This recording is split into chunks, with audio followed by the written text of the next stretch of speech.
CNC tem mais de 7 décadas e sabe por que temos tanto orgulho da nossa história? Porque o nosso trabalho vem ajudando você, empresário do comércio de bens, serviços e turismo. Porque criamos o SESC e o SENAC, que hoje estão presentes em mais de 2.000 municípios. Porque atuamos no Congresso Nacional em defesa do sistema comércio. Porque promovemos ações para mitigar os impactos da pandemia, buscando proteger empregos e empresários. Porque esse é o nosso compromisso firmado com o país. CNC, SESC e SENAC. Trabalho a favor do Brasil. O Brasil é a nossa fonte de inspiração. Acreditamos no poder transformador das histórias, contadas todos os dias, de norte a sul do país. Somos curiosos, nos aprofundamos nos temas. E a consistência ao longo de décadas nos deu a autoridade reconhecida pela audiência. Ajudamos a fazer as perguntas certas, com inteligência e conteúdo de alto nível. Vamos além das notícias para chegar à intimidade de cada história e inspiramos as tomadas de decisão. Da saúde dos filhos ao futuro do planeta. Das pequenas compras às grandes aquisições. Do agronegócio à gastronomia.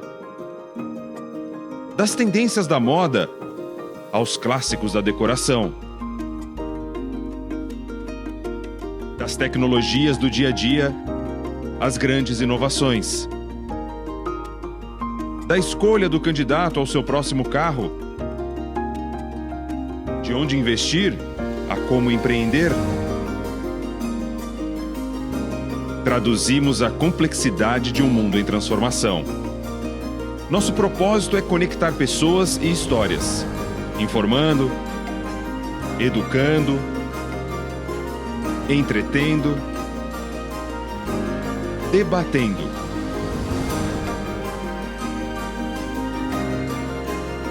Ouvindo e nos transformando com o nosso público. Reconhecemos os talentos e celebramos suas conquistas. Criamos experiências únicas.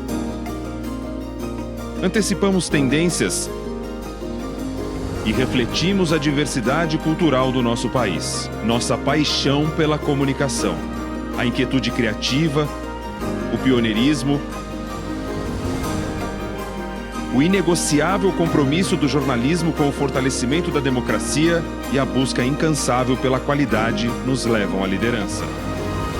Acreditamos na interdependência da sociedade e das instituições e que cidadãos inspirados e bem informados têm poder para construir um país melhor. Trabalhamos com entusiasmo e disciplina e mudamos constantemente para permanecermos fiéis à nossa essência e ao espírito criador dos nossos fundadores.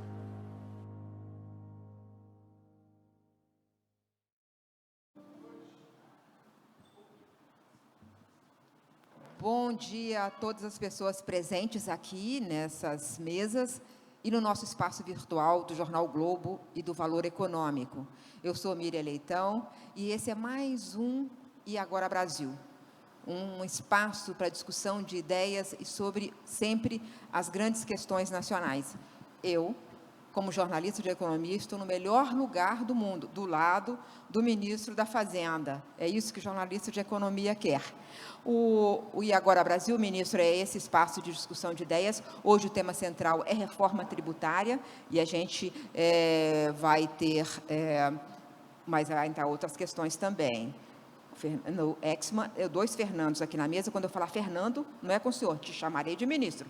Fernando é o outro Exman. Mas eu queria antes dizer que esse é um evento que é uma iniciativa do jornal O Globo e do jornal Valor Econômico e é patrocinado pelo Sistema Comércio, CNC, SESC, SENAC e suas federações.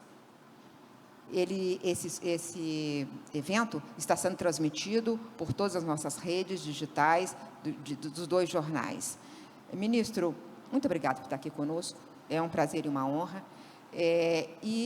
Eu queria começar o assunto principal nosso, reforma tributária, e eu queria que o senhor começasse falando, não, o senhor falasse de forma curta o que você acha mais importante da reforma tributária nesse momento. A gente está entendendo que tem duas fases. Tem a fase da emenda 45 e emenda 100, né? Enfim, 110, reunidas, ou seja, os impostos sobre o consumo da proposta inicial de Bernard Api, seu secretário especial para a reforma tributária. Mas tem uma segunda etapa também do imposto de renda. Mas eu queria que o senhor falasse o que é mais importante nesse momento da reforma tributária. Bom, Miriam, em primeiro lugar, agradecer a você, o Jornal Globo, Valor Econômico, ao Fernando aqui presente, a nossa audiência virtual e presencial, e agradecer o fato de você estar jogando luz sobre o tema, na minha opinião, da maior importância para o Brasil, sobretudo para aqueles que têm compromisso com a sustentabilidade fiscal do Brasil. Porque o fato é que essa reforma, ela atinge com mais vigor ainda, atinge as contas públicas nacionais, mas ela atinge com mais vigor o ICMS dos estados, que hoje é uma situação, eu chamaria de caótica para o investidor. Ele não tem segurança sobre vários aspectos da nossa legislação, sobretudo recuperação de imposto recolhido com produto destinado à exportação, por exemplo. A quantidade de impostos que são pagos na fase de investimento, quer dizer, você está punindo o investidor, você está punindo o exportador, você está punindo o industrial, você está punindo as famílias de baixa renda que consomem mais produtos industriais do que serviços. Ou seja, e além de tudo, você está punindo o próprio poder público, dada a litigiosidade dos tributos no nosso poder judiciário. O campeão é o ICMS, mas o PIS/COFINS não fica atrás, e o ISS, depois de um grande trabalho de mais de 20 anos de aperfeiçoamento da legislação, também começa a dar, começa a arrumar, mas o litígio interfederativo entre ISS e ICMS, e muitas vezes se esquece a cota parte do ICMS que tem como destinação os municípios.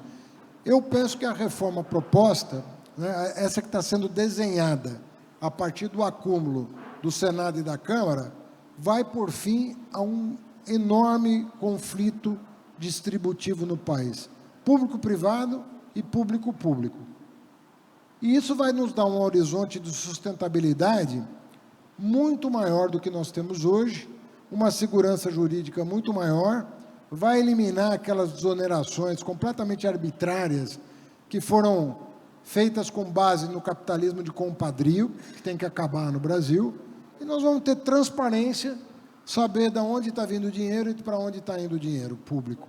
Então, do meu ponto de vista, o choque de eficiência que ela vai dar na economia brasileira não é possível estimar nesse momento de tão grande que será. Fala-se entre 10% e 20%, né, de choque do produto interno bruto.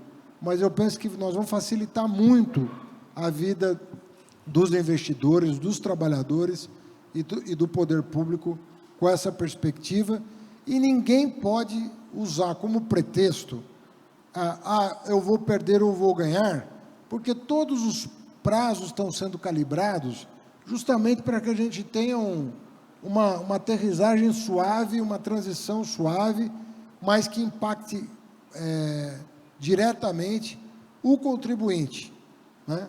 Quer dizer, o contribuinte tem que ter clareza da regra do jogo.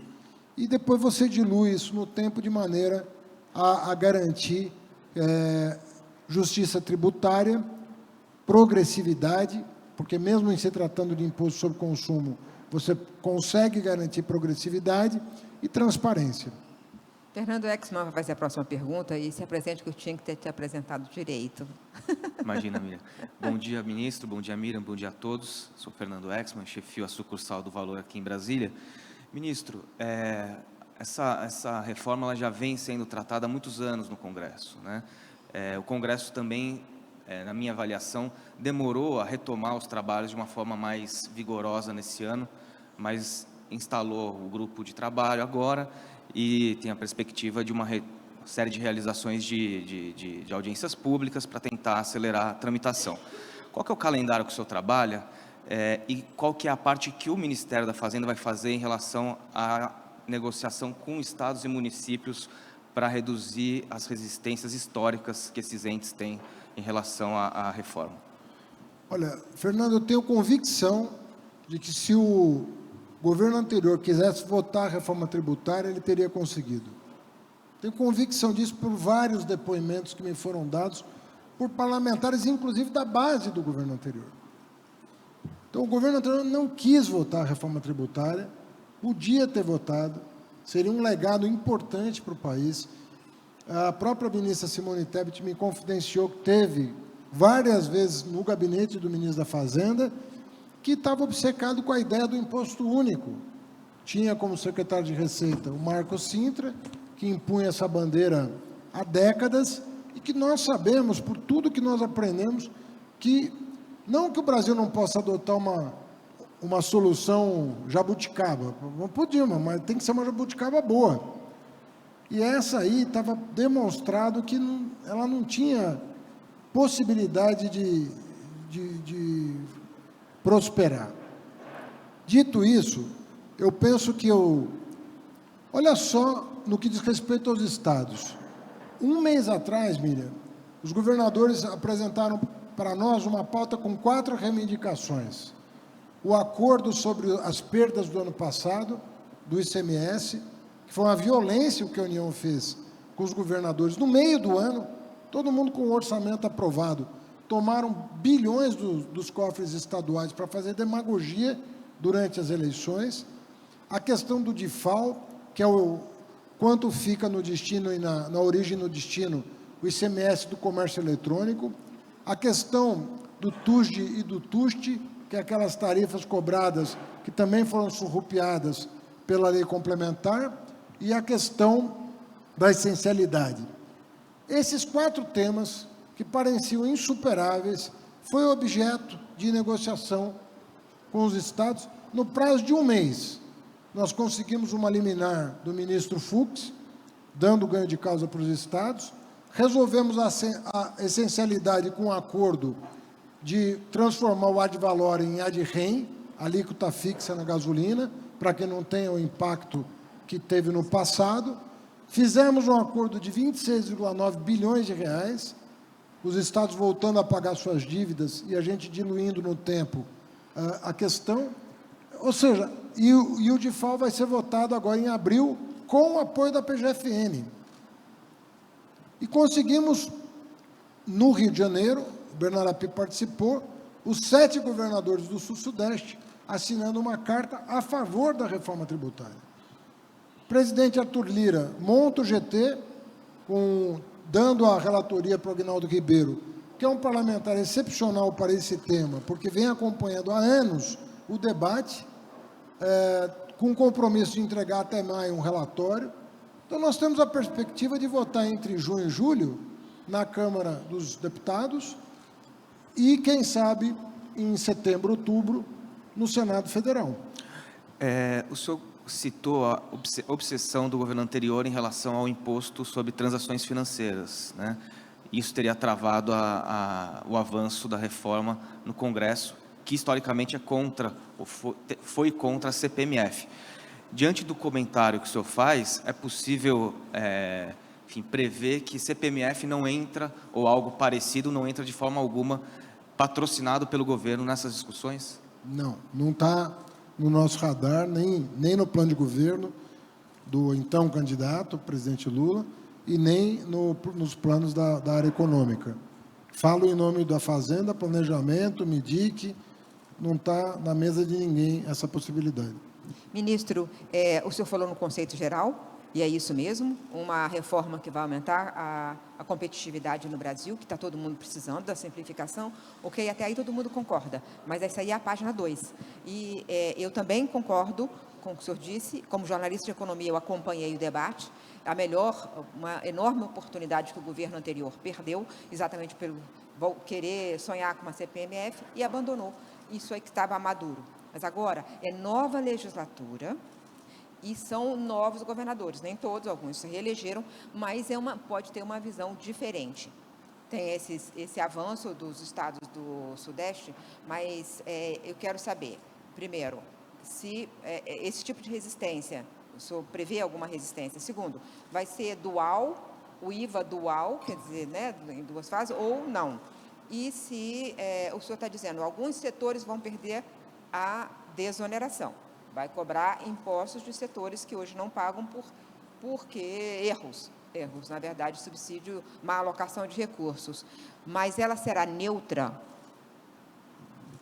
Então, ela será neutra do ponto de vista do propósito dela de arrecadação.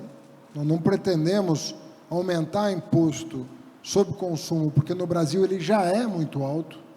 Na verdade, nós deveríamos planejar para o médio e longo prazo uma mudança da composição da cesta de tributos, que deveria recair mais sobre renda e menos sobre consumo, como é a tendência internacional.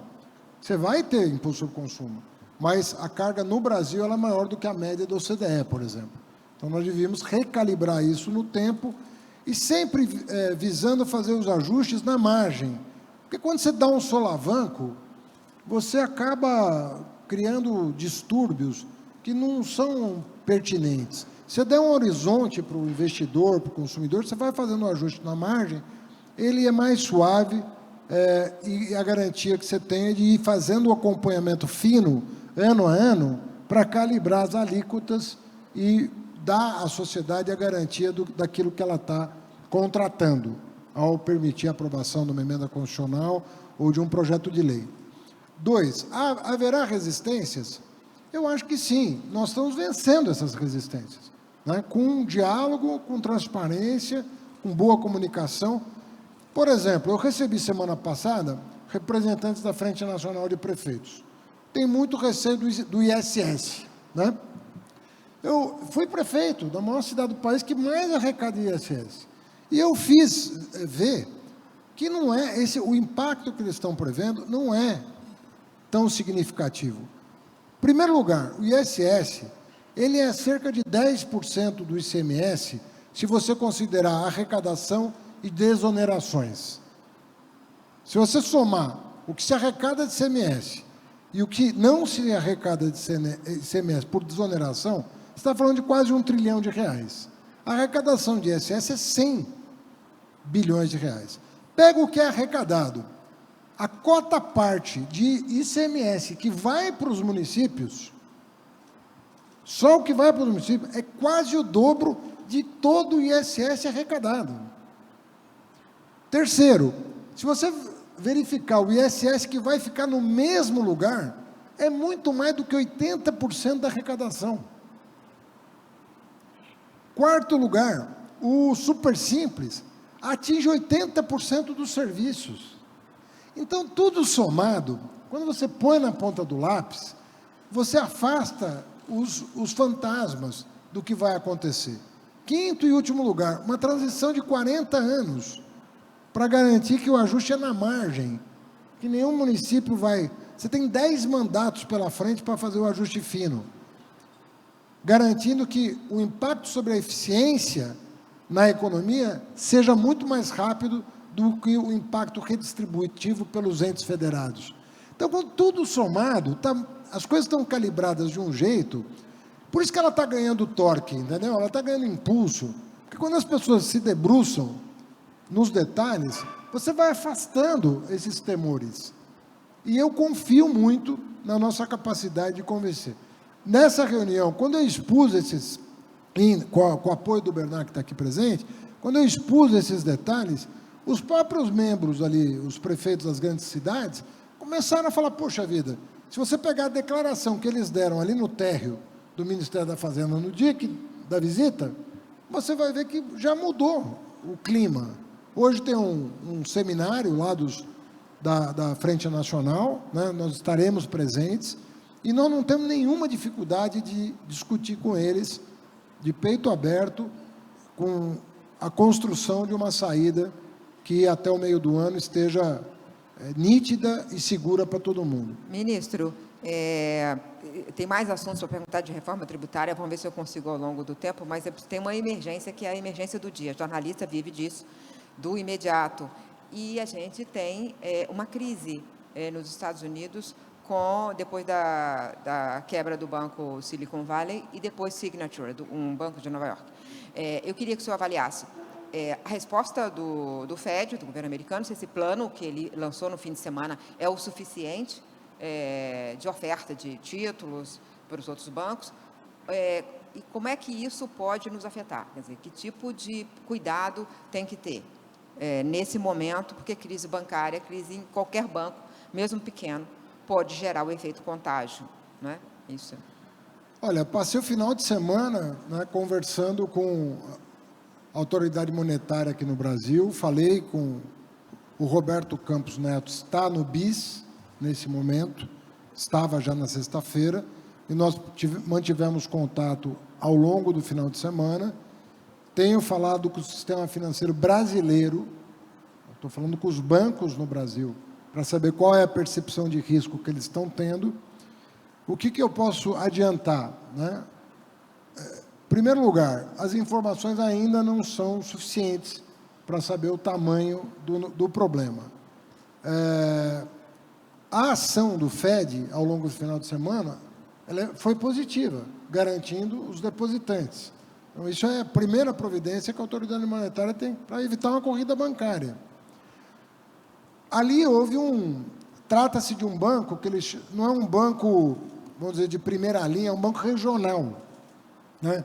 O Silicon Valley Bank é um banco regional que atua muito no Vale do Silício e que tem uma carteira descasada.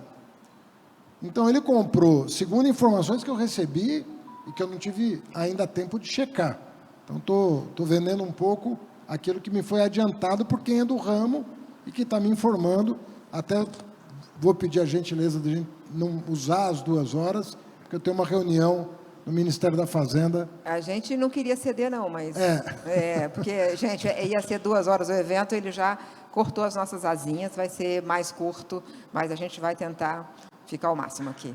O que aconteceu é que quando você sabe, acompanha a economia, quando você compra um título de longo prazo a uma taxa de juro de 1,60, imaginando que o juro não vai subir, e carrega nessa carteira, e de repente, 2 anos depois, a taxa bate 4,75, 5, o que acontece com o valor do teu título? Quando você traz ele a valor presente, ele derrete, porque são 10 anos com 3% a mais do que você previa, você traz isso a valor presente, e como a marcação é a mercado, você tem que ter no teu balanço quanto é que você tem, quanto vale o teu título. Se você fosse liquidar hoje, vamos dizer assim, você tem um descasamento do balanço que é o que aconteceu na sexta-feira.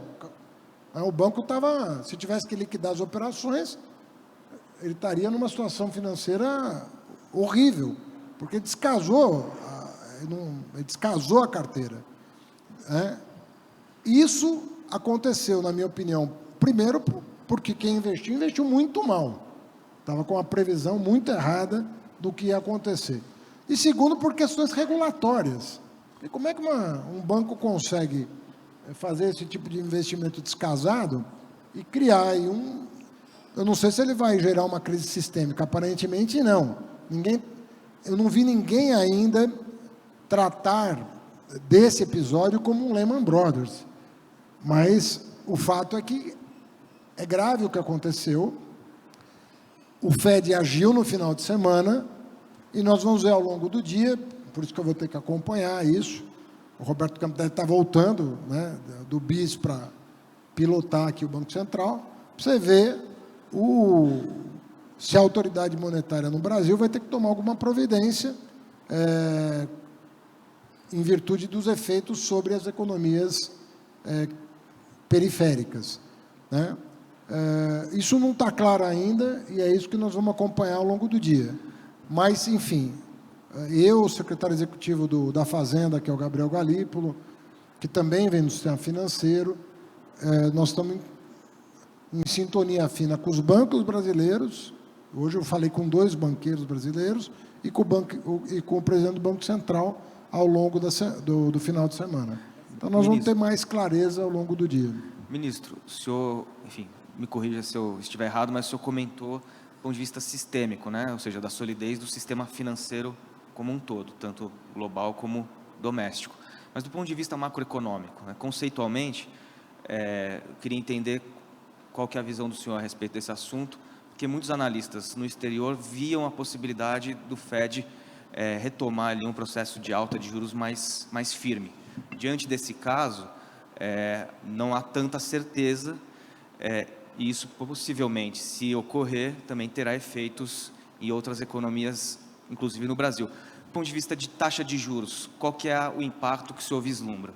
Então, isso é uma outra coisa importante que você está mencionando, porque as declarações do Powell, né, que é o presidente do Fed, semana passada, foi de que ele não ia parar aqui, né, que ele ia continuar buscando o centro da meta, chegou a declarar que a meta não vai mudar, que vai continuar em 2% e que ia perseguir essa meta. Só que aí entra em cena o chamado prudencial, né? Quer dizer, qual é o limite que você tem prudencial para aumentar juros sem desorganizar a economia como um todo, o setor produtivo, a quebradeira que pode advir de um descasamento das carteiras e tudo mais. E aí tem setores dizendo, olha, vai chegar uma hora que você vai esbarrar nesse limite e você vai ter mais dificuldades de buscar o centro da meta num período muito curto. E, a bem da verdade, o Brasil talvez seja um dos únicos países, se eu não estou enganado, só tem 2 países que trabalha com meta de inflação no calendário gregoriano, de 1º de janeiro a 31 de dezembro. Todos os países, com exceção do Brasil, se eu não estou enganado, da Turquia. São 2 países que trabalham com calendário fiscal. E os países que têm meta de inflação, eles perseguem a meta num horizonte de tempo relevante, mas que não é o exercício seguinte, não são os próximos 12 meses. Você alonga, sobretudo em momentos como esse, você alonga o horizonte de tempo que você dá à autoridade monetária para buscar aquela meta de 3 ou de 2, que é a maioria das metas no mundo, justamente por que você faz isso? Para dar à autoridade monetária condições de acomodar choques como esse, que podem implicar uma desorganização do sistema financeiro. Ministro, então vamos somar aí. Olha, tem começo de uma crise americana, 2 bancos quebrados, pequenos, o sistema bancário deles é bem diferente do nosso, né? Daqui são bancos regionais, a gente não tem isso, mas é uma preocupação. Aqui a gente teve um problema numa grande empresa de varejo, isso aí produziu uma reprecificação do crédito, principalmente para determinados setores envolvidos ali. A gente tem o país desacelerando.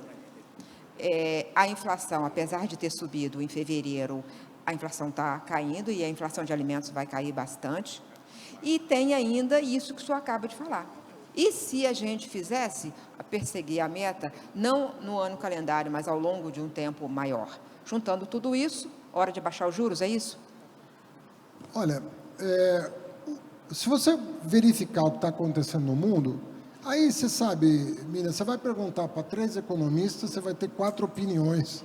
Mas o que eu quero é a sua opinião. Então, mas eu vou dar a minha.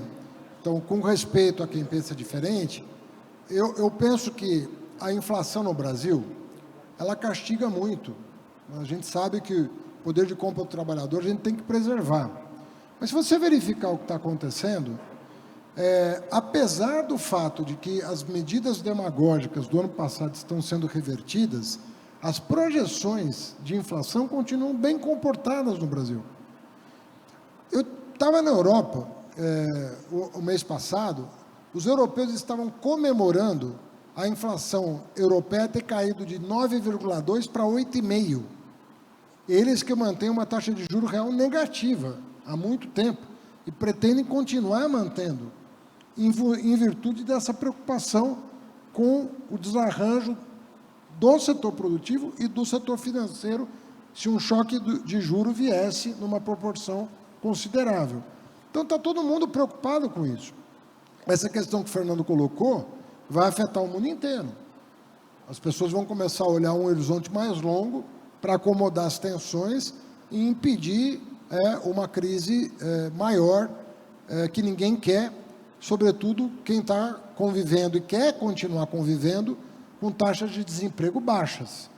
Até porque a política hoje, ela está no horizonte dos governantes em virtude da ascensão da extrema-direita, que é um fenômeno mundial. E todos sabem que o desemprego é o caldo de cultura onde cresce o discurso xenofóbico, o discurso preconceituoso, o discurso de fechamento dos mercados. Todo mundo sabe que esse é o caldo de cultura, né, da decomposição do cenário internacional, econômico internacional. Então, está todo mundo olhando para... E nós estamos num momento de turbulência internacional. Creio que, assim, não há... Hoje, eu diria, pouco espaço para aumento da taxa de juros no mundo e diria que tem uma gordura no Brasil que permite a nós, tomando as providências que estão sendo tomadas e que vêm sendo reconhecidas pelo Banco Central nas atas que ele divulga, eu penso que nós temos aí um espaço que o mundo não tem. Acho que nós estamos numa situação. Primeiro, nosso sistema bancário, como você mencionou. Nós temos um sistema bancário que é muito robusto, do ponto de vista da sua governança, da sua regulação interna. A gente cumpre os acordos internacionais, Basileia I, Basileia II, com folga, né? E eu penso que isso nos dá uma robustez muito grande, né? Quando veio a crise de 2008, o Brasil tinha aquele sistema bancário robusto e estava montado em mais de, sei lá quantos bilhões de reservas. Acho que naquela altura já eram 300 bilhões de dólares de reservas cambiais. Nós seguramos muito bem, né? E crescemos muito em 2010. Então, eu creio que nós temos espaço para, mesmo numa situação de turbulência internacional, nós temos que, conforme eu te disse na minha primeira entrevista, que foi para você, se a gente harmonizar a política fiscal e monetária, nós conseguimos ancorar e navegar em mares internacionais revoltos, porque a nossa condição, na minha opinião, permite isso. Vamos ver o tamanho do estrago fora, mas eu penso que nós estamos preparados para qualquer cenário. Ministro, o senhor comentou sobre meta de inflação, então só também para entender melhor, que esse tipo de evento é interessante para a gente conseguir avançar em temas que amarram tudo que está na cabeça do nosso entrevistado. Então, a gente tem a reforma tributária avançando, com o calendário que o senhor citou, aí vem o arcabouço fiscal, ou seja, a gente vai ter mais ou menos qual que é o tamanho que se pode gastar, investir no Brasil, com também o que vai entrar, ou seja, despesa, receita, investimento. E recentemente houve um momento ali de turbulência quando se discutiu a questão da meta de inflação.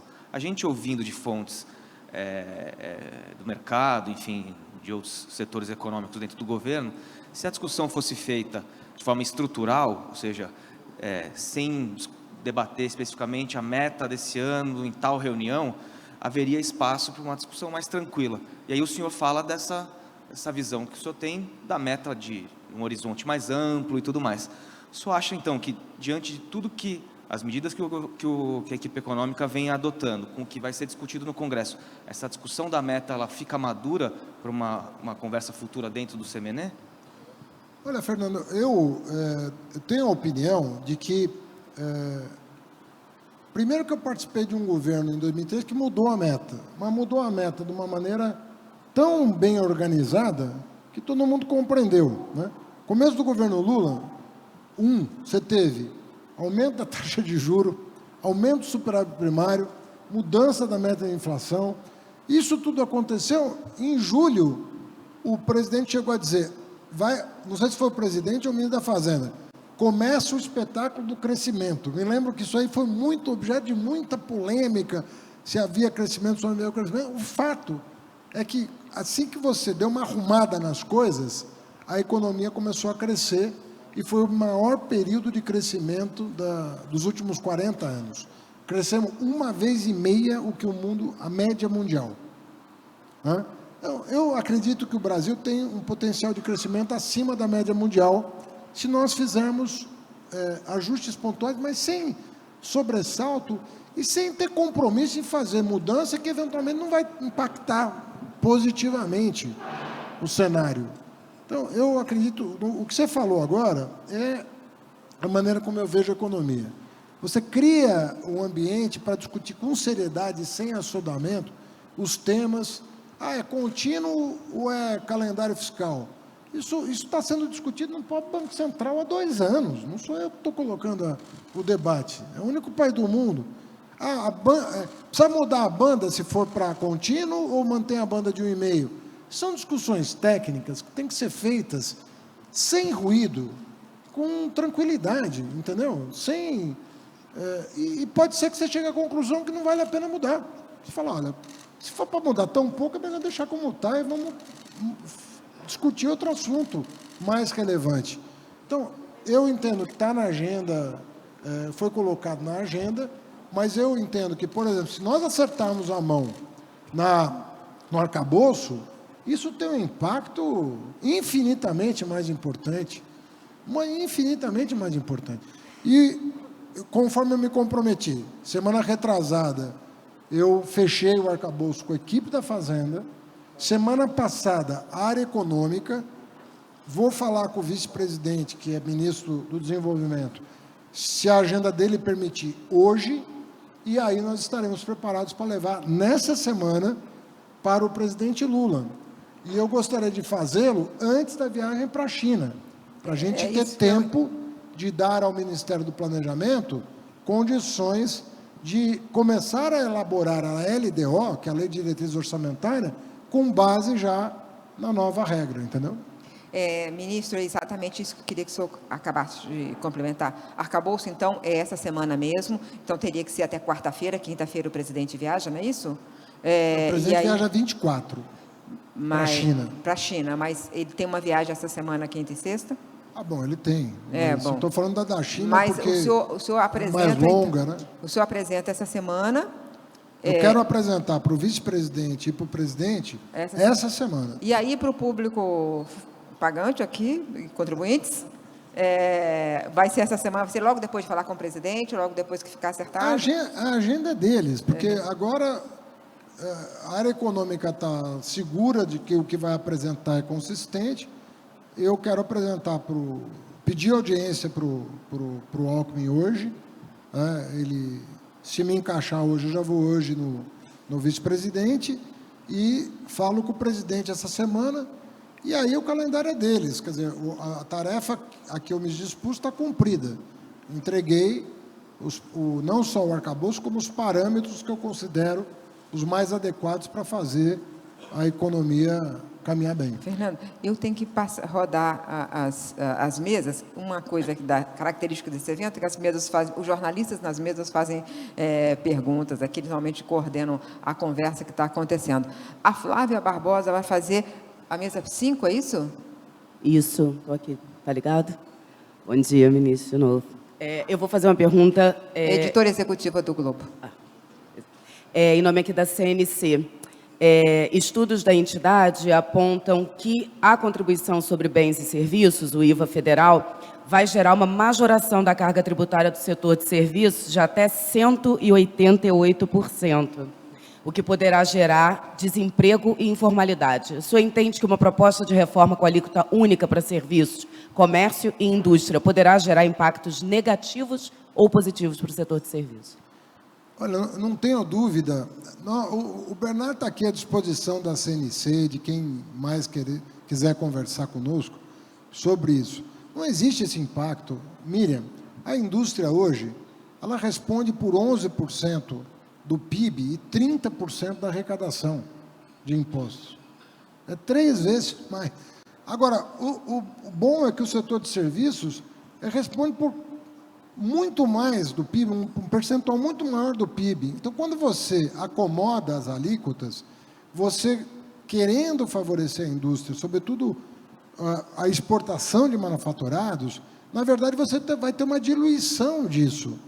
Outra coisa que o serviço tem que considerar é que ele não se acredita de tudo, e ele passará a se acreditar de tudo. Depois, quando o serviço está no meio da cadeia, ele está incorporado à cadeia. Então, ele tem um sistema de crédito e débito que não tem nem como impactar 188%, porque matematicamente não fecha essa conta. E por último, e não menos importante, o nosso compromisso é repetir aqui, carga fiscal vai ficar estável. Nós não temos nenhuma intenção de onerar imposto sobre consumo, por razões óbvias. O Brasil já cobra muito sobre consumo. Então, como não dá para baixar, né, nós vamos manter para que depois, numa segunda fase, nós possamos abrir espaço para uma acomodação que diminua o imposto sobre consumo ao longo do tempo, ao longo da transição. É isso que está planejado. Não existe esse efeito, não tem como ter esse efeito. Tá certo. Ali na mesa 1 tem um problema, porque tem 2 chefes ali. Um é do Globo, o outro é do Valor. O Globo e o Valor estão fazendo aqui esse evento. Eu chamo quem? Chamo Fernanda Delmas, claro, do Valor Econômico. Estamos alinhados aqui, fica tranquila. Bom dia, ministro.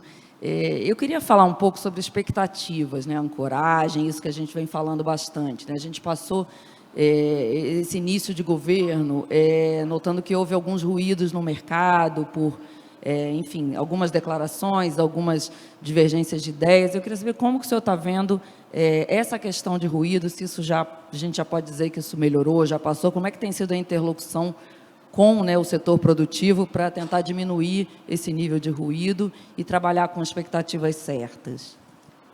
Olha, eu até entendo quando o ruído faz preço, mas ele é uma parte que deveria ser menor, né? O que importa, assim, o que o governo está fazendo, os decretos e projetos de lei que estão sendo assinados, medidas provisórias que estão sendo assinadas, né? O que está sendo encaminhado para o Congresso. Na minha opinião, é isso que deveria fazer preço.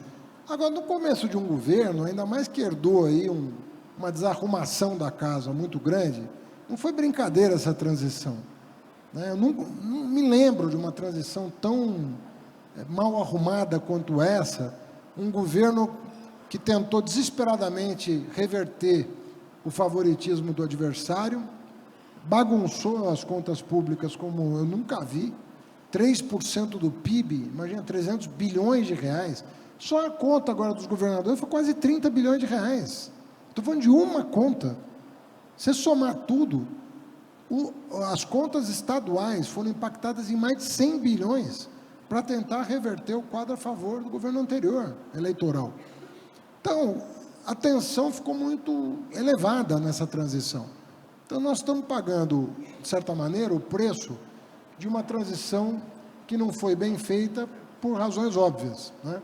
O governo anterior não tinha disposição de respeitar o resultado eleitoral, de respeitar os trâmites democráticos, de fazer uma transição republicana, não tinha esse compromisso. Só o Mourão assinou 5 medidas no final do ano que impactaram em 20 bilhões o orçamento desse ano, parte das quais nós já revertemos no Supremo Tribunal Federal. Aliás, semana passada, revertemos uma outra medida do Mourão, tomada no dia 29 de dezembro. Então, veja você o que quão ruim é para um país não fazer uma transição, sabe, adequada. Nós temos que aprender com isso. Nós já tivemos grandes transições, né? Eu já fui prefeito, fiz uma transição altamente republicana. O presidente Lula recebeu do seu antecessor um país numa transição altamente republicana, e nós precisamos aprender a valorizar isso. Dito isso, eu penso que essas falas, assim, que às vezes são mal interpretadas, ou então são mal elaboradas, o que acontece? Elas vão perder importância ao longo do processo. Vai chegar uma hora que a pessoa vai olhar e falar, bom, mas o caminho está sendo trilhado é esse, vamos nessa que dá mais certo.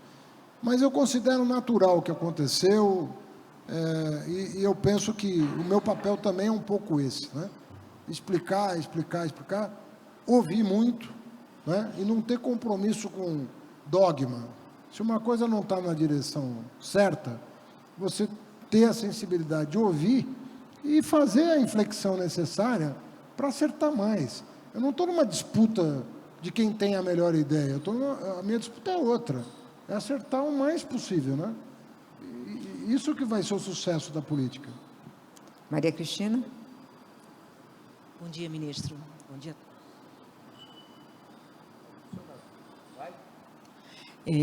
Eu queria que o senhor nos atualizasse, por favor, sobre Maria o Cristina desenrola. Fernandes, do Jornal Valor Econômico. Eu gostaria que o senhor nos atualizasse sobre o desenrola. O senhor já se comprometeu com o fundo garantidor de 10 bilhões, que é talvez um pouco inferior daquilo que o sistema financeiro aguardava.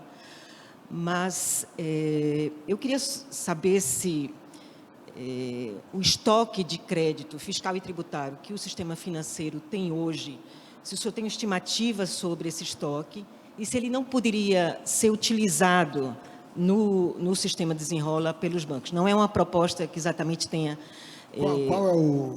Qual a fonte que você está sugerindo usar? O crédito fiscal e tributário do sistema financeiro. Isso poderia ser usado no desenrola? Isso está previsto no projeto de medida provisória que nós apresentamos para o presidente. E que valor?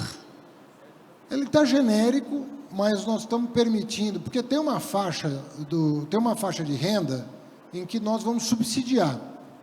Então, a pessoa muito pobre que está com o nome no Serasa, ela vai ter 2 benefícios: o desconto que vai ser dado e o subsídio que vai ser dado pelo governo, que vai chegar, numa primeira fase, até 10 bilhões de reais.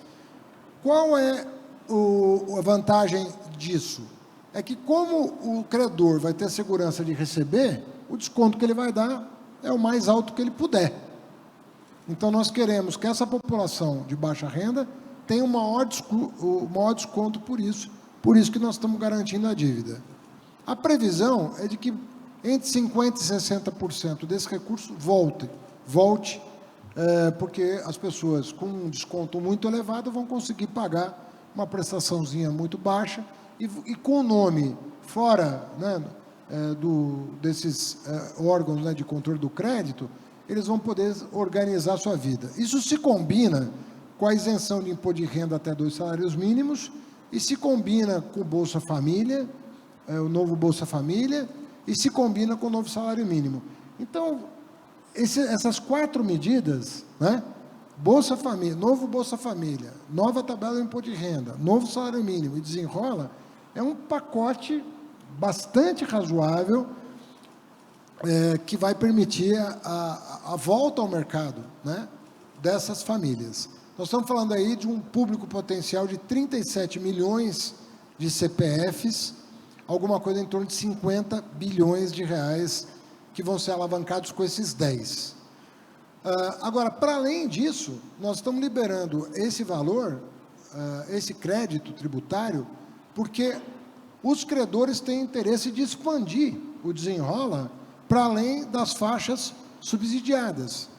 Então, nós vamos botar no sistema operacional toda a dívida que puder ser renegociada. Então, houve uma adesão muito grande, mesmo daqueles que têm créditos contra pessoas que têm faixa de renda mais elevada e que estão dispostos a renegociar. O que nós fizemos agora? Nós contratamos o sistema operacional com base no modelo. Assim que o sistema operacional... Porque é um sistema robusto.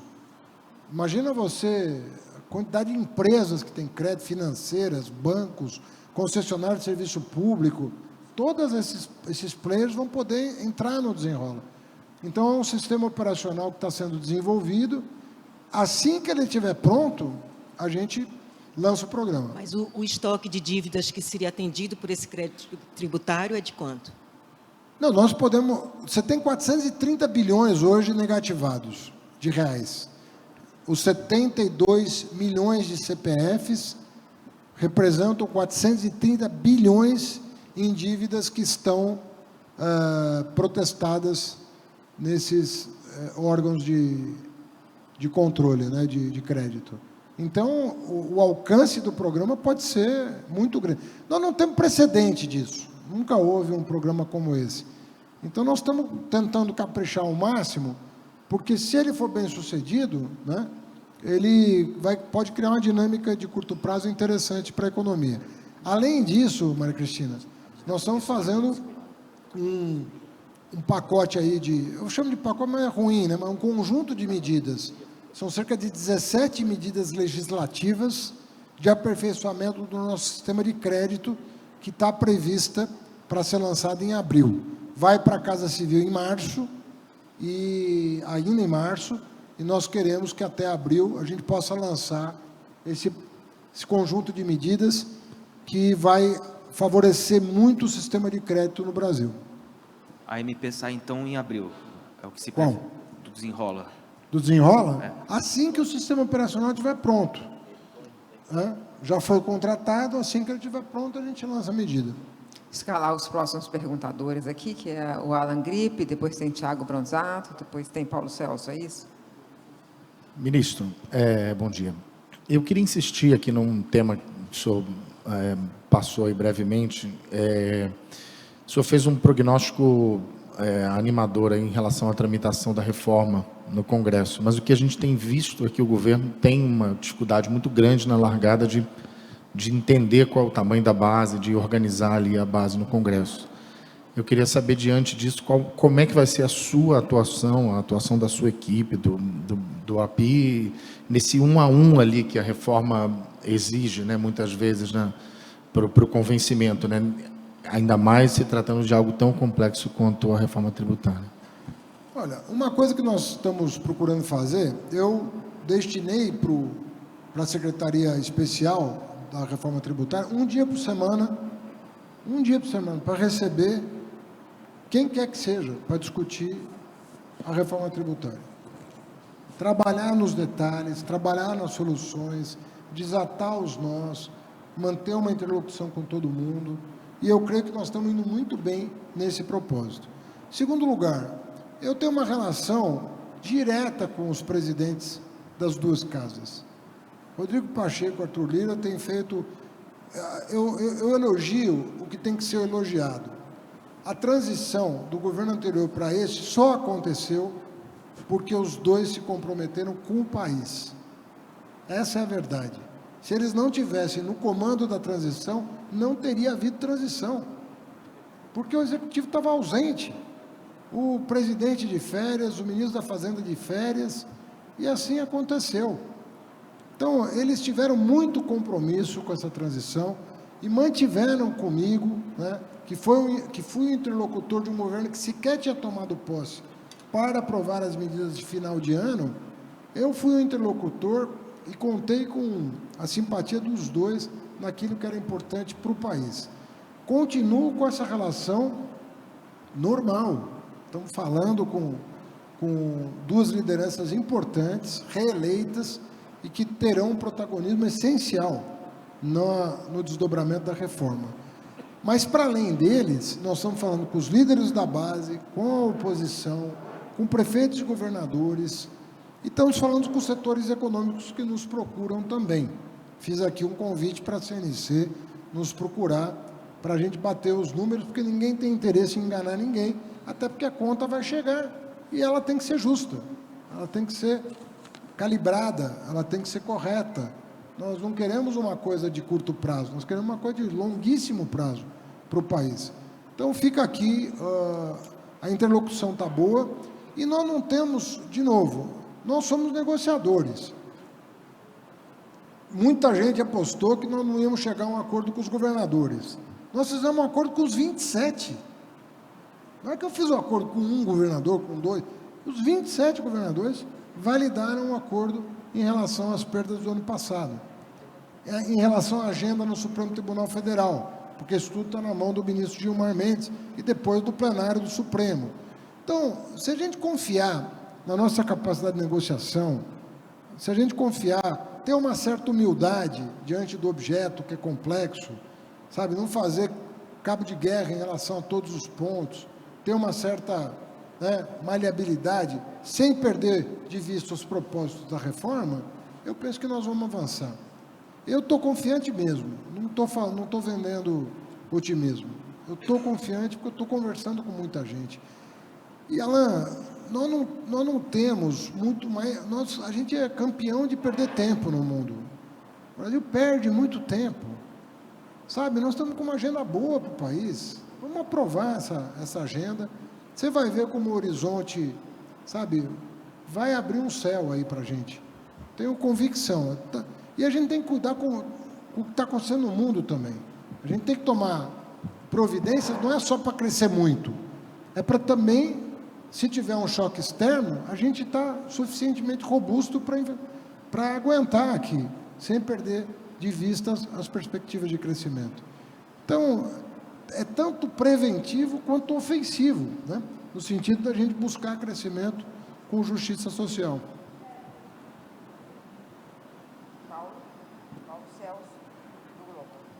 Oi, ministro, tudo bem? Queria fazer, na verdade, duas perguntas. Uma aqui da CNC, o Guilherme Mercedes, pergunta: o Brasil é um país continental com grandes disparidades econômicas e sociais. Como conciliar essa realidade com a existência de um IVA de alíquota única? E a minha segunda dúvida é sobre a proposta de reforma na renda. Né, a reforma está dividida em duas etapas. O senhor falou que o cronograma de vocês aqui em setembro encerra a primeira no Senado. E essa segunda etapa, qual é o cronograma que vocês trabalham hoje? Como isso deve avançar? Então, começando pela segunda pergunta, nós não queremos misturar emenda constitucional com projeto de lei. Acho que vai confundir, vai atrapalhar. Você pode tomar medidas pontuais em relação à justiça, de imposto de renda, ajustes que precisam ser feitos. Mas uma reforma, ela tem que vir depois da emenda constitucional. A gente aprova a emenda constitucional e vamos ter tido tempo de trabalhar em novas proposições para depois da emenda constitucional promulgada. É assim que nós estabelecemos, compreendendo que a reforma sobre a renda é tão importante quanto... Você tem a questão de lucros e dividendos, você tem várias questões que precisam ser endereçadas. Vai ter imposto sobre dividendos? O programa do presidente Lula prevê isso, né? E uma boa parte do empresariado defende isso, desde que tenha compensações, uma série de coisas precisam ser analisadas, mas uma boa parte dos empresários também defende isso. Então, reforma nunca agrada a todo mundo, né?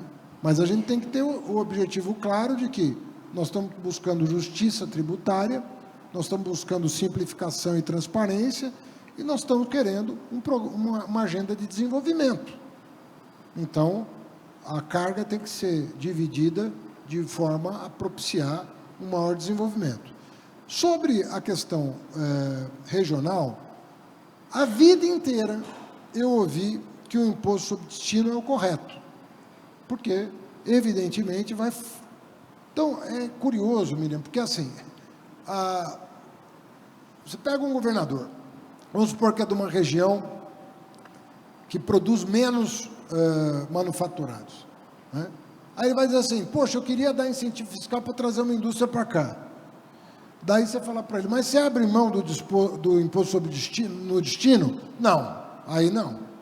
Pô, uma reforma, você tem que sopesar. Isso não significa que nós estejamos contra, pelo contrário, um fundo de desenvolvimento regional. Nós estamos trabalhando nisso, num fundo de desenvolvimento regional, porque nós queremos o equilíbrio regional. Você está falando com uma pessoa que é ministro de um governo que aposta muito no equilíbrio regional. Eu, quando ministro da Educação, tive a honra de liderar um projeto, que é o Fundeb, que corrigiu enormes disparidades regionais na educação. E quem é destaque da educação brasileira, para surpresa de alguns, mas não nossa, é o Nordeste. É o Ceará, é Pernambuco, é Maranhão, Piauí. O maior crescimento do IDEB, que é o Índice de Desenvolvimento da Educação Básica, aconteceu no Nordeste, por causa do Fundeb, entre outras coisas. Não quero tirar o mérito de ninguém que foi bom gestor com o recurso público, mas o fato é que sem a água regando ali, ia ser difícil brotar as flores que nós vimos brotar no Nordeste, com boas práticas gerenciais, mas também com dinheiro novo que permitiu. Então, Essa agenda tá no radar. Agora, de novo, reforma tributária é uma porção de chavinha que você está mexendo. Se você só olhar para aquela, aqui eu vou perder, e não olhar para que você vai ganhar, aí vai inviabilizar a reforma. Pô, então, imposto no destino é o correto. Ah, tem que resolver tal outra coisa. Vamos resolver, mas vamos manter o princípio. E assim a coisa vai andar. As duas últimas perguntas da plateia agora, Edna Simão, coordenadora do Valor, e Tiago Bronzato, depois da Edna. Edna. Oi, ministro, tudo bem? Aqui. Eu gostaria de saber um pouco sobre as indicações do Banco Central. Por que está acontecendo essa demora? Já que, por exemplo, eu pergunto isso, que o senhor tem dito que já tem nomes, já foram entregues nomes ao presidente Lula, mas a gente ainda não sabe quando conheceremos esses nomes. E diante do fato que houve tantas críticas ao BC, por que essa demora em indicar alguém que poderia ser um contraponto do governo dentro do Copom? Estão aguardando o arcabouço fiscal? Quando que a gente vai conhecer esses nomes? Olha, o presidente estava aguardando a instalação das comissões, né? Porque a comissão do Senado tem que sabatinar os indicados. Isso aconteceu agora, semana passada. Ele já recebeu indicações e deve tomar uma decisão nos próximos dias. Está tendo dificuldade de aceitação? Não é nenhum problema nesse aspecto? Não vejo dificuldade nenhuma. Eu penso que, se ele encaminhar, eu acho que não vai ter dificuldade nenhuma no Senado. Tiago. São nomes técnicos, né? Como, aliás, lembrando que o presidente foi 8 anos presidente da República. Pega a lista de pessoas que ele indicou como diretor. Você lembra de alguma surpresa? Ele fez escolhas técnicas. Sempre respeitou o Meirelles. Meirelles ficou 8 anos lá. Contrariou o governo várias vezes, posso te dizer. E ainda assim gozava da confiança do presidente Lula. Assim como a diretoria que foi indicada por ele ao longo de 8 anos. Eu acho que está valorizado demais esse assunto. Eu não vejo essa questão. Não vejo mesmo. O presidente está muito tranquilo em relação a isso. Vai indicar nomes como sempre fez. E são nomes técnicos do ramo. Não vai significar surpresa desse ponto de vista, né? Tiago Bronzato. Bom dia, ministro. Tudo bem? O senhor mencionou há pouco que há espaço para corte de juros, né? O senhor acredita que a apresentação do arcabouço fiscal dará condições para isso acontecer já nessa próxima reunião do Copom, no dia 22 de março? E o que falta, afinal, para fechar aí o formato desse arcabouço fiscal? Não falta nada. Está fechado e é o que eu te falei. Eu estou pronto para apresentar para o presidente da República, que é a pessoa que dá a última palavra sobre tudo no governo, né? Sobre o diretor do Banco Central, sobre o arcabouço, sobre remuneração, sobre o salário mínimo. A última palavra é do presidente da República.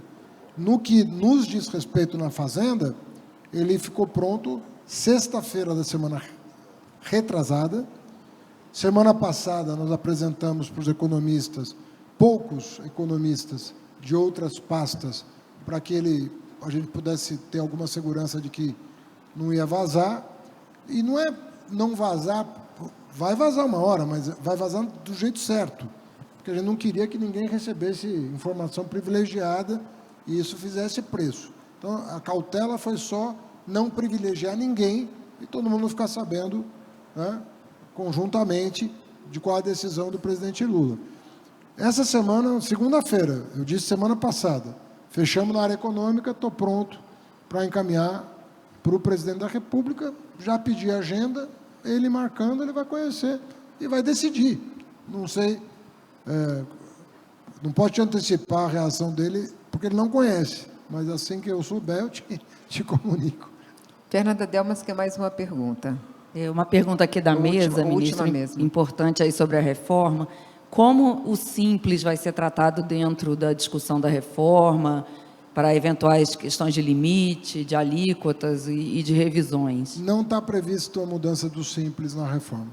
Até porque, de novo, eu estou separando o que é emenda constitucional do que é lei ordinária, porque é muito confuso você tratar dessas coisas juntos. Mas não está na nossa agenda mexer com o Simples. Nenhuma revisão extra-reforma também? Não está no nosso horizonte, nem CPMF, nem Simples, não está.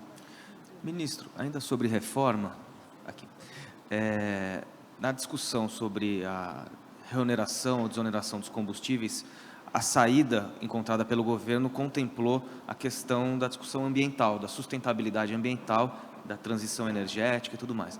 Como que a reforma tributária também vai conversar com esse debate dentro do governo? Ou seja, o senhor falou das chaves que a reforma vai mexendo. Quais são os dispositivos dentro da reforma que podem incentivar e vão contemplar esse debate da transição ambiental? Então, vai ter uns dispositivos que permitem seletividade. E isso vai permitir você calibrar as chamadas externalidades.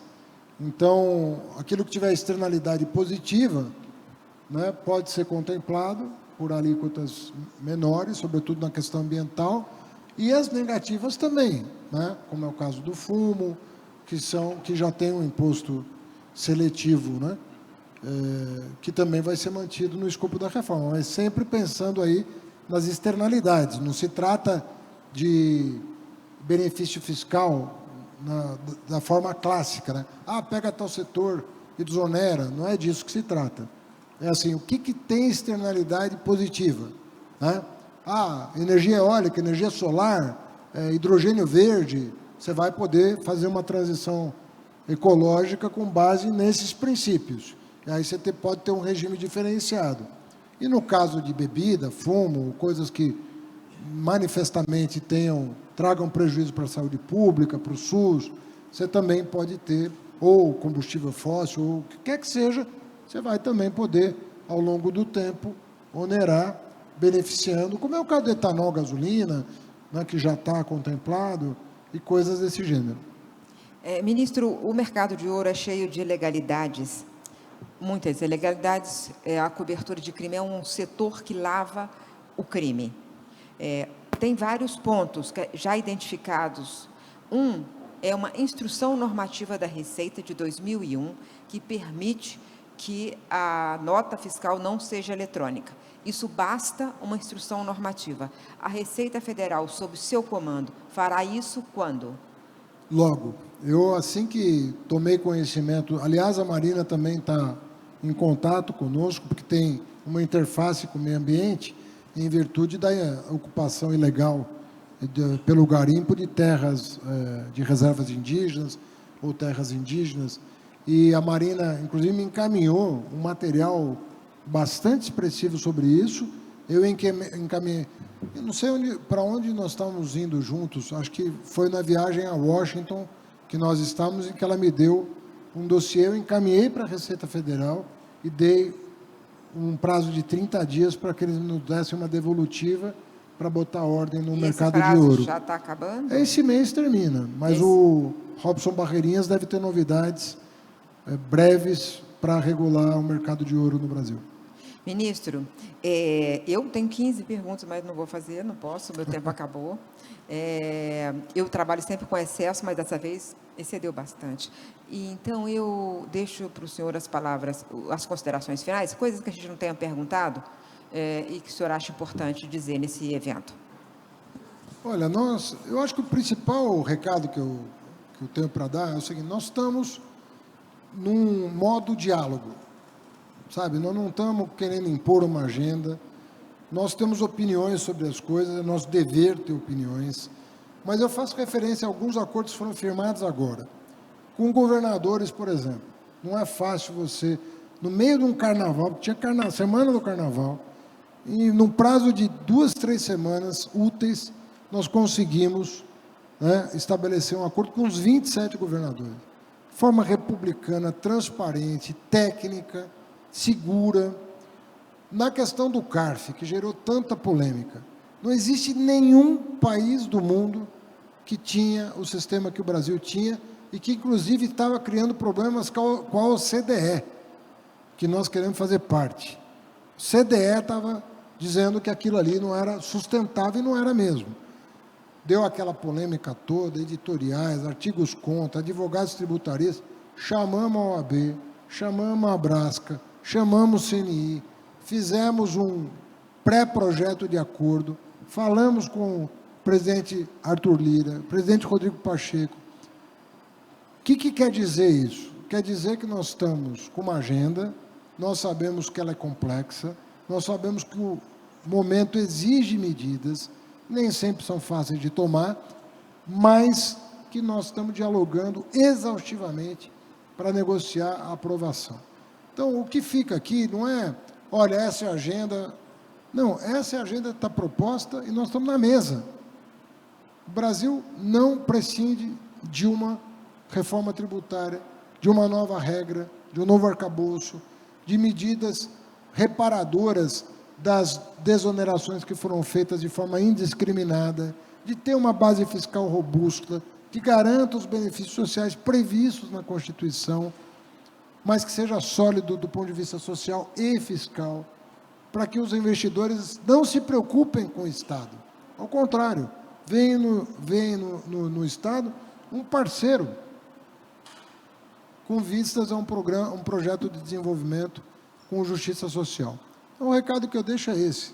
Nós estamos aqui, de segunda a segunda, todo mundo aqui imerso e com o mesmo desafio, né? O Ministério está aberto, eu recebo gente a semana inteira, estou disponível e agradeço a CNC aqui a interlocução, e a PI, eu, Galípolo, Guilherme, está todo mundo com a agenda aberta para a gente chegar ao denominador comum que faça esse país avançar. Nós não podemos continuar crescendo 1% ao ano, gente. Esse país aqui não merece isso. Nós precisamos encontrar o caminho de retomar o desenvolvimento, porque é isso que vai dar brecha para investir mais, para aumentar o dispêndio com saúde e educação. É crescimento em que se acomoda as tensões. E aí o país progride, e a gente tem que buscar um pouco mais de justiça também, porque é muito desigual o nosso país, não está certo, e também o desenvolvimento vai ajudar nessa tarefa. Obrigado a todos. Obrigada, ministro Fernando Haddad, por ter feito o nosso primeiro E Agora Brasil do ano. Obrigada pela CNC, Sistema Comércio, pela parceria de sempre. Esse é um evento do Jornal Globo, do Jornal Valor Econômico. Eu tenho muita alegria quando sento aqui para organizar. Obrigado, Exman, por estar comigo. Muito obrigado, ministro. Co-entrevistador aqui do ministro e todas as participações. Eu sei que o tempo é pouco, eu sei que todo mundo aqui quer fazer mais perguntas, eu também, mas não está sendo possível. Ministro, a gente te deseja boa sorte no seu trabalho. Como o ministro disse, recebeu, desta vez, uma herança muito pesada, e está organizando o país e, ao mesmo tempo, projetando um programa que leve o país a crescimento, com redução das desigualdades sociais e com proteção do meio ambiente para o futuro de um país mais seguro, mais justo, mais equilibrado e pacificado com o meio ambiente. Tomara que esse projeto avance, ministro. Boa sorte. Muito obrigada.